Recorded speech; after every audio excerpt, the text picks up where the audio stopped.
বিসমিল্লাহির রহমানির রহিম। হে সমস্ত জগতবাসী, আজ আমি শামীম আলী চিশতি আপনাদের সামনে যে আলোচনাটি নিয়ে আসলাম, সেই আলোচনাটি গুরুত্বপূর্ণভাবে যদি আপনারা শুনতে পারেন, অবশ্যই আপনাদের জীবন আমাদের জীবনটা গুরুত্বপূর্ণ দিলে তখন কি হবে, সেই গুরুত্বপূর্ণ বিষয়টি আমাদের জীবনে অনেক গুরুত্বপূর্ণ কাজেই লেগে যাবে। সেটি হলো ইহকাল ও পরকাল। দেখেন, আজকে আপনারা থাম্বনেলে পেয়েছেন কি, যে পীর মুর্শিদ ধরে যদি আমাদের বিফল জিন্দেগি হয়, তাহলে আমরা পীর মুর্শিদ কেন ধরব?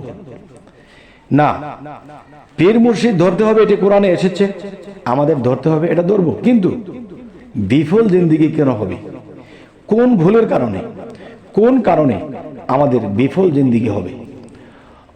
অবশ্যই আমরা এটি চাবো না, কেউ চাবো না যে হ্যাঁ আমরা মুর্শিদ ধরেছি। কেন ধরেছি? কোরআনে আছে, এবং এই জন্য পীর ধরতে হয়েছে, মুর্শিদ ধরতে হয়েছে। এখন মুর্শিদ ধরার পরে যদি আমরা এমনটাই হয় যে আমাদের জীবন বিফল হয়ে যায়, তাহলে এরকম মুর্শিদ ধরার কোনো প্রয়োজন নেই। যেভাবে আছেন যে এভাবে ভালো। তবে সেই বিফল বিষয়টি কি, সেই বিফল বিষয়টি আজকে তুলে ধরবো ইনশাল্লাহ। মনোযোগের সহকারে শুনুন ইনশাল্লাহ। সেটি হলো, দেখুন, যে ছোটবেলায় যখন আমরা বাবা মা মসজিদে দিয়ে এসেছিল, 3 বছর 4 বছর বয়স, বাবা পড়ো, সওয়াব হবে, কায়দা পড়ো, আমাসি পারা পড়ো, কোরআন পড়ো, সওয়াব হবে। আচ্ছা, তো আমরা সেখানে যখন গিয়েছিলাম তখন কালেমা পড়িয়েছিলেন এবং আমাদেরকে বিভিন্ন দোয়া, বিভিন্ন ছোড়া আমাদেরকে শিক্ষা দিয়েছিলেন মসজিদের ইমাম সাহেব, এবং বলেছিলেন তোমরা নামাজ পড়ো, রোজা করো, বাপ মার সেবা করো। ঠিক এই কথাগুলো আমরা ওখান থেকে শিখেছিলাম। এখন যখন আমাদের যৌবন বয়স হয়েছে, আমরা যখন জানতে পেরেছি আমাদের বায়াত গ্রহণ করতে হবে, তখন নিশ্চয়ই কোনো পীরের কাছে গিয়েছি, কোনো মুর্শিদের কাছে গিয়েছি। আচ্ছা, তাহলে সেখানে যাওয়ার পরে পীর সাহেব আমাকে কলেমা পড়ালেন। পীর সাহেব আমাকে তিনি বললেন নামাজ পড়বে, রোজা করবে, এবং হারাম হালাল বুঝে চলবে, এবং বিভিন্ন খারাপ থেকে বেঁচে থাকবে, বাবা মার সেবা করবে।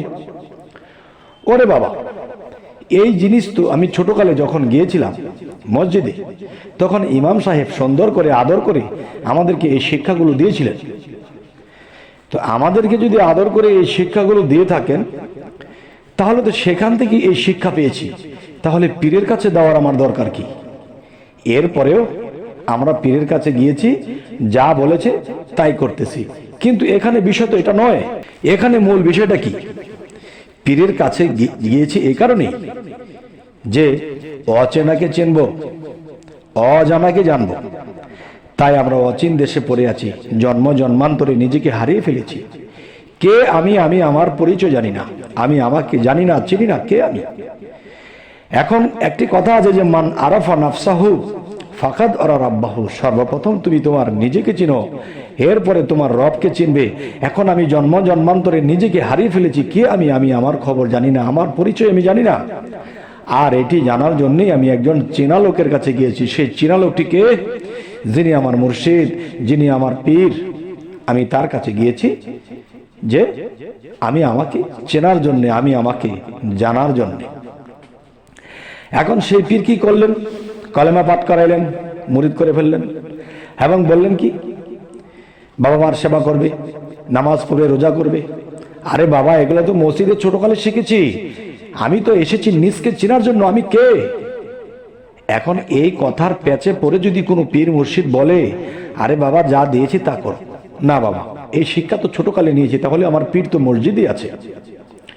আচ্ছা, তাহলে আপনার কাছে এসেছি যেটার জন্য, আপনি সেটা তো দেবেন।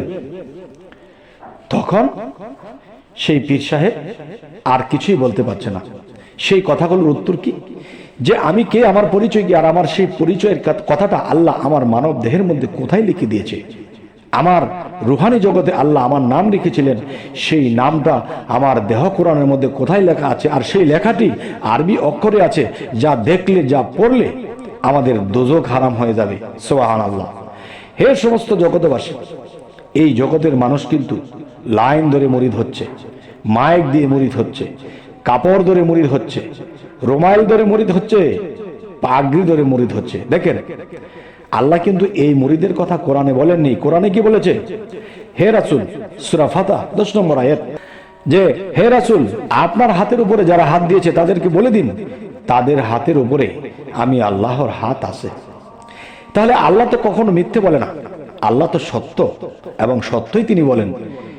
আচ্ছা, তাহলে যে আমার রাসূলের হাতে যারা হাত দিল তাদের হাতের উপরে আমি আল্লাহর হাত আছে, এটা যদি বলে থাকে, যদি সত্য, তাহলে রাসূলের হাতটা সেখানে দেখতে হবে, আল্লাহর হাতটা সেখানে দেখতে হবে, দেখে দেখে মুরিদ হব সুবহানাল্লাহ। আর যদি না দেখি তাহলে ফল্ট। তাই আমি আজকের থাম্বনেলে কি দিয়েছি, যে পীরের কাছে মুরিদ হওয়ার পরে জীবন ফল্ট। জীবন ফল্ট কখন হবে? তখনই ফল্ট হয়ে যাবে যখন আমাদের পরিচয় পত্রগুলো সেখান থেকে না পাবো। কারণ অচিন দেশে পড়ে আছি, বিভিন্ন দুষ্টামি, বিভিন্ন লোভ লালসার মধ্যে পড়ে আছি, নিজকে চিনি না, নিজকে জানি না। আর আমি আমাকে জানার জন্য, চিনার জন্য যে মুর্শিদের কাছে গিয়েছি, সেই মুর্শিদ আমাকে সেই ছোটবেলার কালেমা আর ছোটবেলার যে শিক্ষা, বাবা মার সেবা করতে হবে, বাবা মাকে মানতে হবে এবং এই কালেমা পাঠ করবে। তাহলে আমার কথা হলো, আমি ছোটকালে যেটা করেছিলাম আমি সেটাতেই থাকি। আর যদি মুর্শিদ ধরতেই হয় তাহলে আমার পরিচয় পত্র পেতে হবে।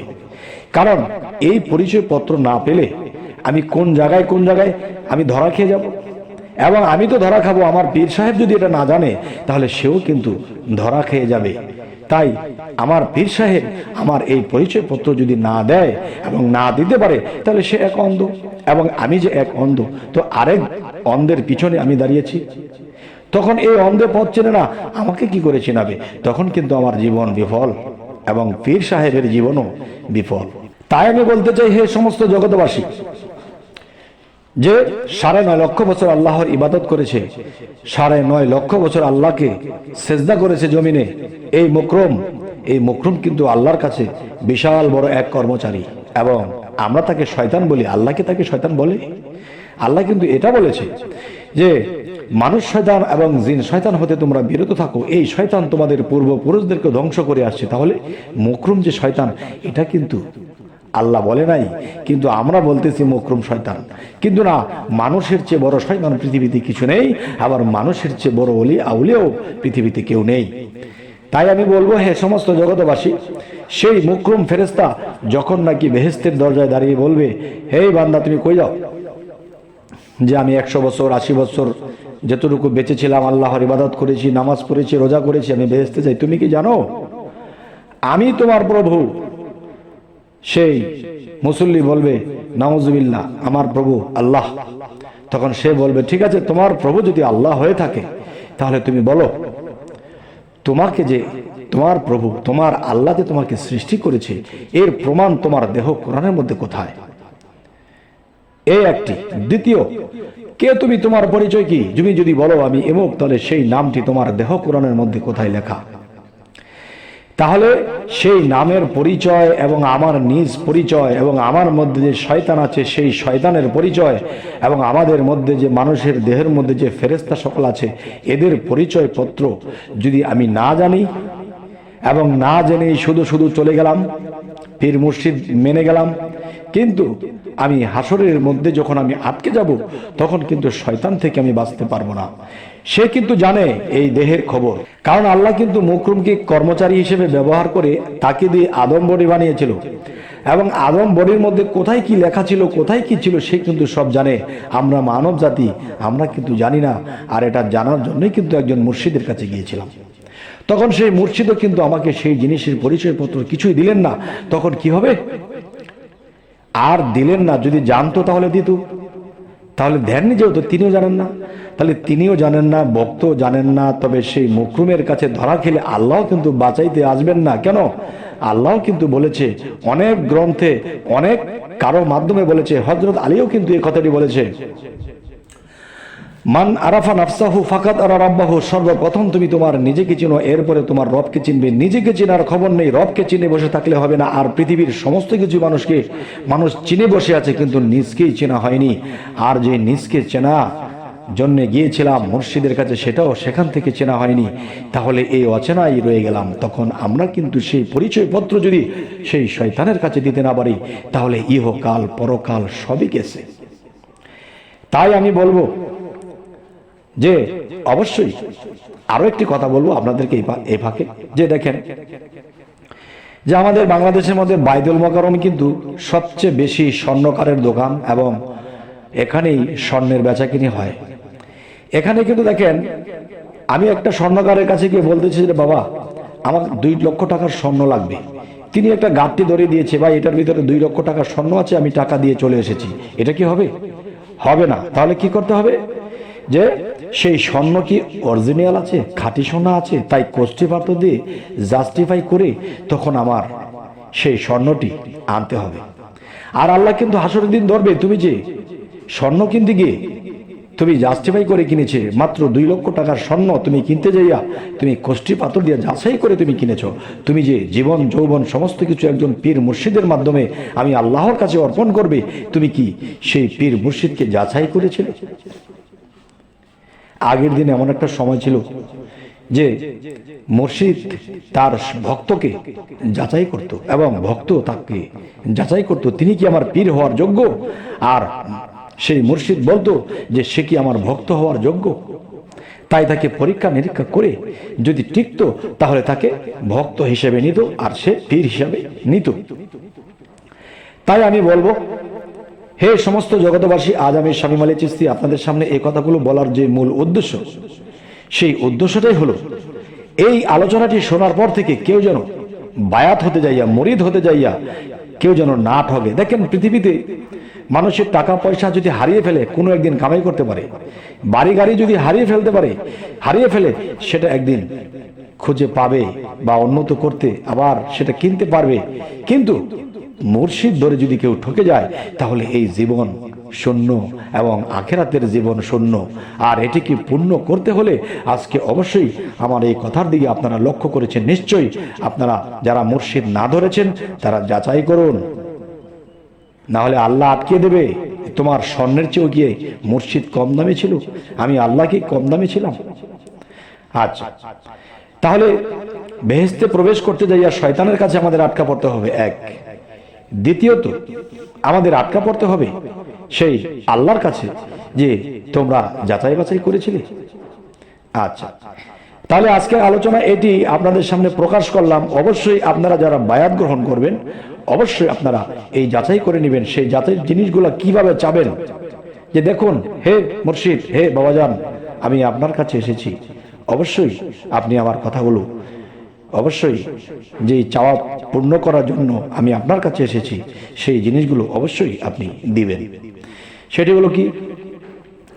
প্রথমত হলো নিজের পরিচয়পত্র আমার মানব দেহের মধ্যে আল্লাহ কোথায় লিখে দিয়েছেন, এক। দ্বিতীয়ত আল্লাহ যে আমাকে সৃষ্টি করেছে, দেখেন একটি মোবাইলের মধ্যে নোকিয়া, স্যামসাং লেখা আছে।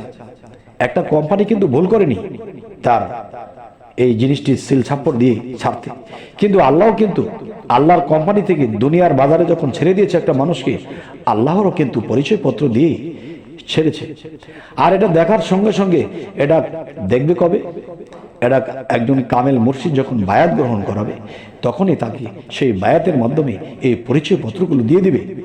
লাখে লাখে ঝাঁকে ঝাঁকে নয়, 5 জন 7 জন মুরিদ করতেই কিন্তু একজন পীর পেরেশান হয়ে যায়। কেননা মাথা হইতে পাতা পর্যন্ত তার কোথায় কি রেখেছে আল্লাহর কুদরতি বিষয়গুলো, সেগুলো দেখিয়ে দেখিয়ে মুরিদ করে দেওয়া হয়। সুবহানাল্লাহ। তবে হে সমস্ত জগতবাসী, আজকের এই আলোচনাগুলো আমি আশা করব যে জ্ঞানী গুণীর জন্য এই কথাগুলোই যথেষ্ট, যে তারা বুঝতে পেরেছে স্পষ্ট। তারা কখনোই তারা জ্ঞানের দিক দিয়ে হবে না অস্পষ্ট, তারা অবশ্যই একজন কামেল মুর্শিদের কাছে গিয়ে এই জিনিসগুলো নিয়ে নেবে। এখন যদি বলতে পারেন যে হ্যাঁ আমরা তো ওগুলো তল্লাশ করেছি পাইনি, তাহলে আপনার কাছে আসি, না বাবা আমার কথা আমি বলবো না, কারণ আমি নিজেকে কখনোই বড় করতে পারবো না। যদি কারো ভালো লাগে আসবে, যদি কেউ অনেক জায়গায় জাস্টিফাই করেছে পাইনি তারপরে আসবে, আমি চেষ্টা করব আমি সম্পূর্ণ জিনিসগুলো বুঝিয়ে দেওয়ার জন্য, যেন ইহকাল পরকাল একটা মানুষের ধন্য হয়ে যায়। তবে হে সমস্ত জগতবাসী, আজকের আলোচনা এখানেই রাখলাম। আমাদের চ্যানেলটিকে অবশ্যই সাবস্ক্রাইব করে রাখবেন এবং ফেসবুক হলে অবশ্যই ফলো করে রাখবেন, যাতে করে ভালো ভালো ভিডিওগুলো আপনাদের কাছে পৌঁছে দিতে পারি। তো সকলেই ভালো থাকবেন। আল্লাহ হাফেজ।